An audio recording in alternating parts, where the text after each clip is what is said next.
Bien-aimés dans le Seigneur, que Dieu vous bénisse pour la grâce qu'il nous a donnée aujourd'hui pour écouter sa parole.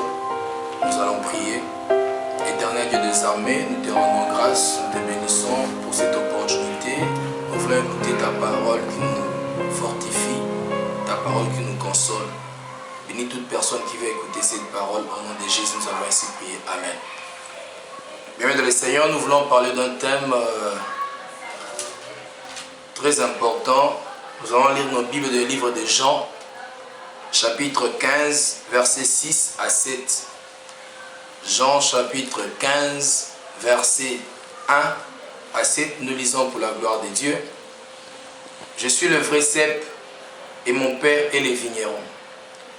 Tout serment qui est en moi et qui ne porte pas de fruit, il est retranche. Et tout sarment qui porte du fruit, il émonde afin qu'il porte encore plus de fruits. Déjà vous êtes purs à cause de la parole que je vous annonce. Demeurez en moi et je demeurerai en vous. Comme le sarment ne peut lui-même porter du fruit, il ne demeure attaché au cep. Ainsi vous ne le pouvez non plus si vous ne demeurez en moi. Je suis le cep, vous êtes le sarment. Celui qui demeure en moi et en qui je demeure porte beaucoup de fruits, car sans moi, vous ne pouvez rien faire. Si quelqu'un ne demeure pas en moi, il est jeté dehors comme les sarments, et il sèche, puis on ramasse les sarments, on le jette au feu et il brûle. Si vous demeurez en moi et que mes paroles demeurent en vous, demandez ce que vous voudrez et cela vous sera accordé. Amen. Bien-aimés dans le Seigneur, le thème que nous voulons exploiter aujourd'hui s'intitule « Demeurer en Jésus-Christ ». Par rapport à ce que nous venons de lire dans la Bible, nous allons comprendre que la vie sans Jésus-Christ n'a pas de sens. La vie sans Christ n'a pas de sens. Mon frère, ma soeur, demeurer en Jésus-Christ veut dire que Christ doit habiter en nous. Nous devons refléter l'image de Jésus-Christ. Le fait d'avoir Christ dans sa vie et que Christ demeure en nous, c'est ça la plus grande bénédiction. Alléluia. Voilà pourquoi nous voulons parler de ce thème aussi capital, demeurer en Jésus-Christ. Nous devons placer Christ en premier lieu dans chaque domaine de nos vies. Bien-aimés dans le Seigneur, aujourd'hui la plupart des gens courent derrière les bénédictions, la richesse, la prospérité, plusieurs choses, alors que l'essentiel c'est d'avoir Jésus-Christ en nous. La Bible dit c'est Jésus-Christ qui est le vrai cep. Il dit je suis le vrai cep et mon Père est le vigneron. Christ est le vrai cep et nous devons s'attacher à ce Jésus-Christ. Si nous avons Jésus-Christ, nous aurons le succès devant nous. Et il est clair, si vous lisez le verset 7, Jésus dit, si vous demeurez en moi et que mes paroles demeurent en vous, tout ce que vous demanderez vous sera accordé. Cela veut dire simplement, des fois, nous ne recevons pas parce que nous prions mal. Des fois, nous ne recevons pas parce que nous ne savons pas demander. Simplement parce que Christ ne demeure pas en nous. Mon frère, ma soeur, si Christ demeure en nous, si nous plaçons Jésus-Christ en premier lieu, tout ce que nous allons demander nous sera accordé. Alléluia. Tout ce que nous allons demander nous sera accordé. Simplement parce que Christ demeure en nous. Mais la plupart des gens ne laissent pas la place à Christ dans leur cœur. La plupart des gens, Christ ne demeure pas dans leur cœur. Ils suivent Jésus par rapport à leurs besoins, par rapport à leurs désirs, par influence, parce que les gens aillent à l'église, parce qu'ils voient des gens aller prier. Voilà pourquoi eux aussi ils suivent Jésus-Christ. Ils n'ont pas le vrai cep qui est Jésus-Christ en eux. Or, en lisant ces versets, nous allons comprendre que si Christ est en nous, nous allons voir la main puissante et agissante de Dieu. Et Paul a compris ces choses. Il a dit, si moi je vis, ce n'est plus moi qui vis, mais c'est Christ qui vit en moi. Mon frère, ma soeur, Christ doit vivre en nous. Christ doit demeurer en nous. Ça, nous devons refléter l'image de Jésus-Christ. Quand les gens vont nous voir, ils doivent voir Christ en nous. Et le fait que Christ sera en nous, le fait que Christ va demeurer en nous, il va habiter dans nos cœurs. Tout ce que nous allons entreprendre, tout ce que nous allons faire, cela va réussir. Mais la plupart des gens n'ont pas encore compris ces choses-là. Et la Bible est claire, la Bible dit, vous ne recevez pas parce que vous demandez mal. Le fait d'aller à l'église cela ne veut pas dire que Christ demeure en nous. Non. Pour que Christ demeure dans nos cœurs, pour que Christ habite en nous, nous devons accepter sa parole. La parole de Jésus-Christ, en fait, c'est Christ lui-même. Alors, la parole doit habiter en nous. La parole de Jésus doit demeurer en nous. Voilà pourquoi la Bible dit dans le livre de Josué que ces livres de la loi ne s'éloignent point de ta bouche. Médite ces livres de la loi jour et nuit, afin de réussir dans tout ce que tu vas entreprendre. Mon frère, ma soeur, si nous voulons réussir dans tout ce que nous allons entreprendre, si nous voulons aller de l'avant dans tout ce que nous allons faire dans nos entreprises, il faut que cette parole qui est Jésus-Christ demeure en nous. Nous devons faire de cette parole-là une culture, puisque la parole c'est Jésus. Si cette parole demeure en nous, même les vents, quand ça va souffler, même quand la tempête va s'élever, puisque Jésus-Christ demeure en nous, nous ne serons pas influencés. La plupart des gens sont influencés quand la tempête s'élève dans leur vie, simplement parce que Christ ne demeure pas en eux. Voilà pourquoi souvent de telles personnes tombent. Mais si tu as la parole de Dieu en toi, si tu as l'évangile de Christ en toi, si Christ demeure en toi, même quand les difficultés vont venir, même quand la souffrance va venir, même quand les problèmes vont t'attaquer, même quand le diable viendra t'attaquer, si la parole de Jésus habite en toi, si Christ demeure en toi, mon frère, ma soeur, tu iras de l'avant. Mon frère, ma soeur, tu vas réussir. Voilà pourquoi j'aime beaucoup ce thème, demeurer en Jésus-Christ. Et que Christ demeure en toi, toi tu demeures en Christ. En fait, avec Christ, il veut être un. Comme Christ a dit, moi et le Père, nous sommes un.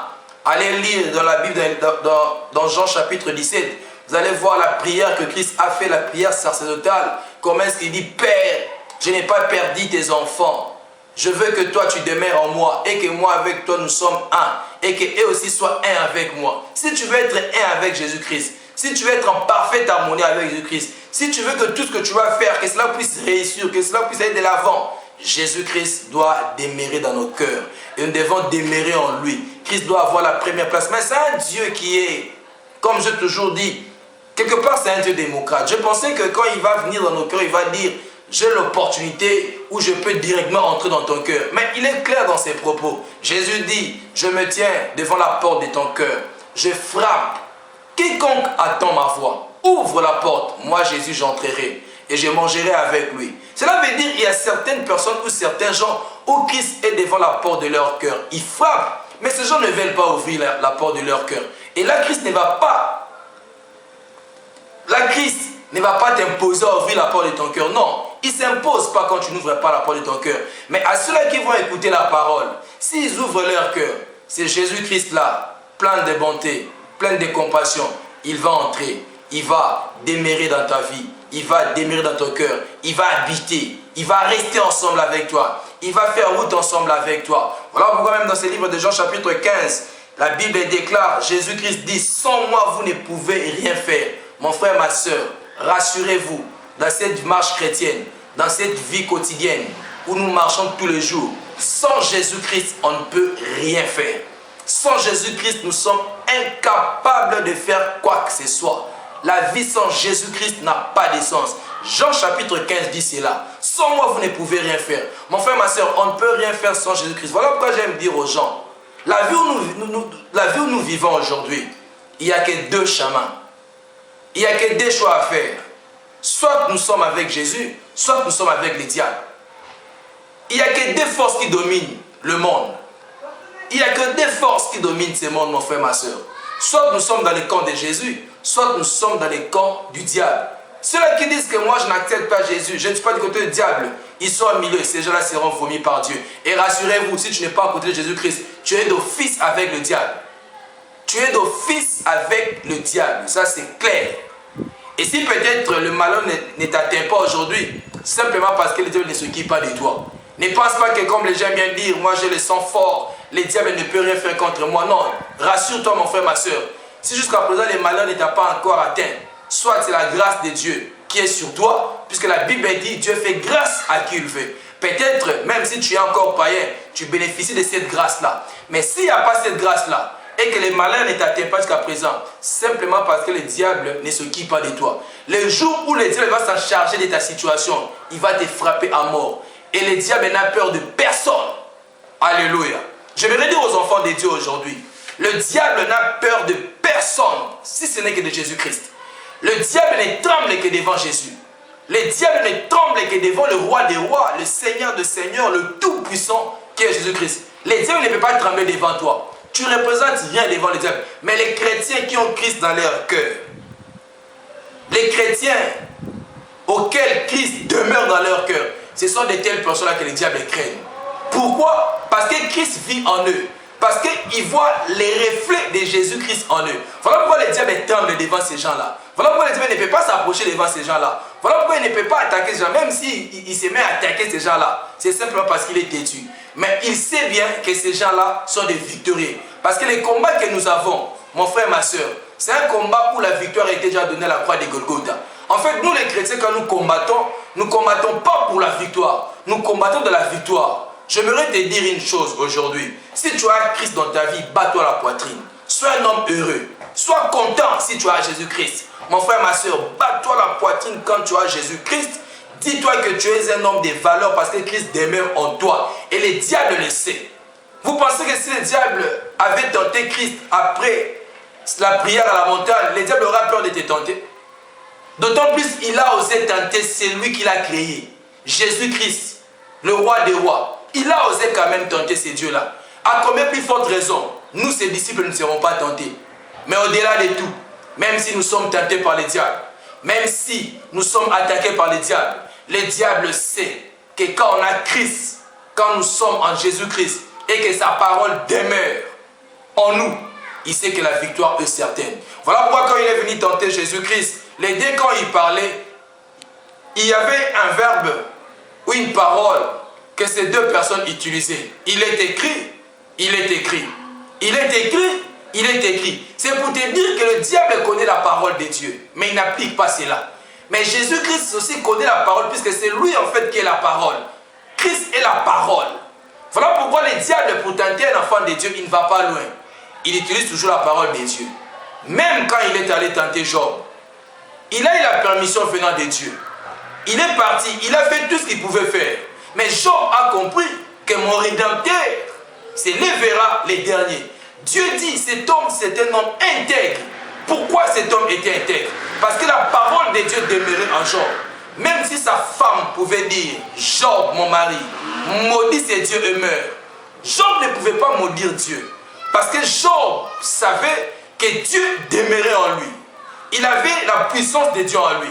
En fait, Job savait que son bonheur n'était pas la richesse qu'il avait, mais son vrai bonheur, c'était les dieux qu'il servait. Et aujourd'hui, j'aimerais aussi te dire, les vrais bonheurs, ce n'est pas les voitures. Les vrais bonheurs, ce ne sont pas les maisons. Les vrais bonheurs, ce ne sont pas tout ce que nous voyons ici. Ce n'est même pas les robes. Ce n'est même pas je ne sais pas moi quoi. Les vrais bonheurs, c'est d'avoir Jésus-Christ dans sa vie. Les vrais bonheurs, c'est quand Christ demeure dans ton cœur. Les vrais bonheurs, c'est quand Jésus-Christ prend la première place dans ta vie. C'est quand Jésus-Christ prend la première place dans ton cœur. Quand Christ dirige tes pas, c'est ça les vrais bonheurs. Là, tu seras la tête et jamais la queue. Là, tu seras les premiers, jamais les derniers. Là, tu seras en haut et jamais en bas. Parce que Christ demeure en toi. Et là, quand tout temps va forger contre toi, sera annulé sans effet. La plupart des gens prononcent tous ces versets bibliques. Tout temps forgé contre moi sera annulé sans effet. Je serai la tête et jamais la queue. C'est bien bon de dire toutes ces choses-là. Mais pour vivre cela, pour vivre l'accomplissement de toutes ces paroles bibliques que nous prononçons, Jésus-Christ doit demeurer en nous. Christ doit habiter en nous. Nous devons marcher dans la crainte de Dieu, dans la sanctification. Et là, Christ va habiter en nous parce que Christ ne cohabite pas avec le péché. Quand nous allons nous séparer avec le péché, quand nous allons ouvrir nos cœurs, on va laisser une grande place à Jésus-Christ et il va habiter en nous. Tout ce que nous allons faire, cela va réussir. Et quand nous allons prononcer de tels versets, je serai la tête et jamais la queue, cela va s'accomplir parce que Jésus-Christ demeure dans nos cœurs. Voilà pourquoi il voulait faire comprendre ça à ses disciples. Il leur disait, sans moi, vous ne pouvez rien faire. Mon frère, ma soeur, là où tu es, si tu écoutes cette parole, j'aimerais te dire, au-delà de tout, laisse ton cœur, laisse Jésus-Christ prendre la place dans ton cœur, laisse Jésus-Christ diriger ta vie, laisse Christ prendre les devants dans ta vie, qu'il demeure en toi, qu'il habite en toi, que lui seul qui puisse diriger ta vie, que lui seul qui puisse orienter ta vie. Et tout ce que nous allons demander sera exaucé. La Bible dit, vous priez, mais vous ne recevez pas. Vous demandez et vous ne recevez pas, simplement parce que vous demandez mal. Et si nous demandons mal, pourquoi? Parce que Jésus-Christ ne demeure pas en nous. Parce que la parole de Dieu, la parole de Jésus-Christ ne demeure pas en nous. La Bible dit, au commencement était la parole, et la parole était avec Dieu. La parole était, cette parole était Dieu. Elle a habité avec les hommes. Elle est allée chez les siens, et les siens ne l'ont pas reçue. Mon frère, ma soeur, cette parole-là qui a habité avec les hommes, cette parole-là qui s'est fait chair, c'est Jésus-Christ de Nazareth. Mais écoutez ce que dit la Bible. À tous qui l'ont reçu, c'est-à-dire à toutes ces personnes-là qui ont reçu Christ dans leur vie, que Jésus-Christ demeure dans leur vie, il les a donné le pouvoir de devenir enfants de Dieu. Cela veut dire quoi?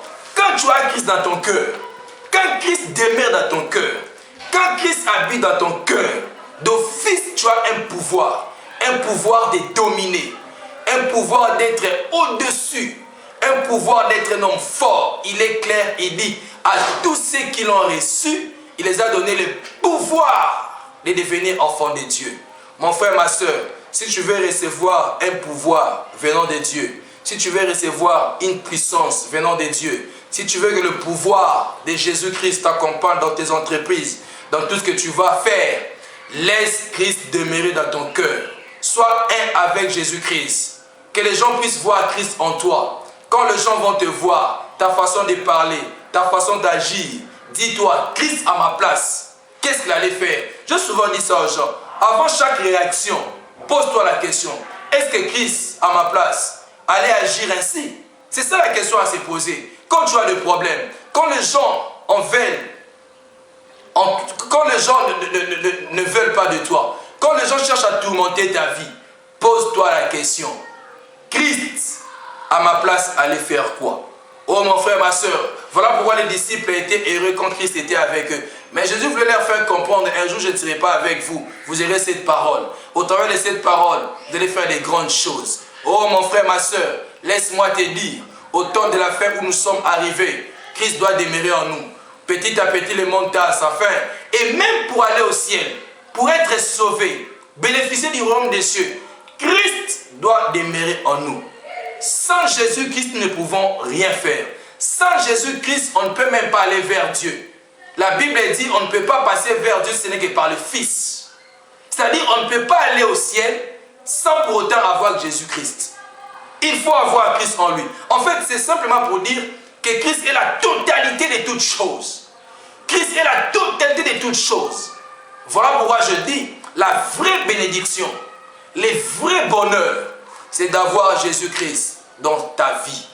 C'est d'avoir Jésus-Christ dans sa vie. C'est ça le vrai bonheur. Mon frère, ma soeur, si tu lis la parole de Dieu, tu vas voir que tous ces gens qui ont fait des grandes choses, ils avaient compris l'apport de Christ dans leur vie. Les gens comme Étienne, capable de donner sa vie pour Jésus, il savait à qui il avait posé sa confiance. Cet homme, alors qu'il devait être lapidé, il dit, je vois le ciel ouvert, Jésus-Christ debout à la droite de Dieu le Père. Mon frère, ma soeur, une telle personne, s'il doit voir Christ debout à la droite de Dieu le Père, cela veut simplement dire que Christ demeurait en lui. La vie ne pouvait rien dire devant Étienne. C'est-à-dire, même si je pouvais être lapidé, je sais que Christ demeure en moi. J'ai le vrai salut, le vrai bonheur. Même si la chair, même si le corps peut mourir, mais Christ demeure en moi. C'est Jésus-Christ ne peut pas mourir. Ensemble, on va faire route avec lui jusqu'au ciel.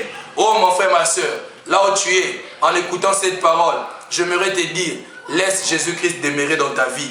Laisse Christ habiter en toi. La Bible déclare, demeurez en moi et je demeurerai en vous. Ça, c'est Dieu qui dit ça. Demeurez en moi et je demeurerai en vous. Nous devons demeurer en Jésus. Nous devons demeurer en lui. Il est clair dans le verset 4 du chapitre 15 du Jean. Il dit, demeurez en moi et je demeurerai en vous. Comme le sarment ne peut lui-même porter du fruit. Mon frère, ma soeur, il est clair. Il dit, comme le sarment de lui-même peut porter du fruit s'il ne demeure attaché au ciel. Nous sommes des sarments, nous chrétiens. Si nous ne sommes pas attachés à Jésus-Christ qui est le cep, on ne peut pas apporter les fruits. Pour apporter les fruits, on doit être attaché à Jésus-Christ. Pour vivre la même puissance agissante de Dieu, pour vivre les fruits du bonheur, Pour vivre le fruit de la réussite, attachons-nous à Dieu. Mais la plupart des gens sont séparés avec Dieu. Il n'y a plus contact entre Salmon et Seb. Il n'y a plus contact entre chrétiens et le Seb. Et laissez-moi vous dire, si les contacts n'existent pas, la vie n'a plus de sens. Nous serons jetés dans le feu, comme dit la Bible. Nous serons mis à côté et nous n'allons pas porter les fruits. Bien-aimé dans le Seigneur, la vraie délivrance, c'est quand tu as Christ dans ta vie. Tu es délivré. La vraie délivrance, c'est d'avoir Jésus-Christ dans sa vie. Qu'il demeure en nous. Qu'il habite en nous. Les gens comme des Timothée, ils ont compris de telles choses. Les gens comme des Paul, ils ont compris de telles choses.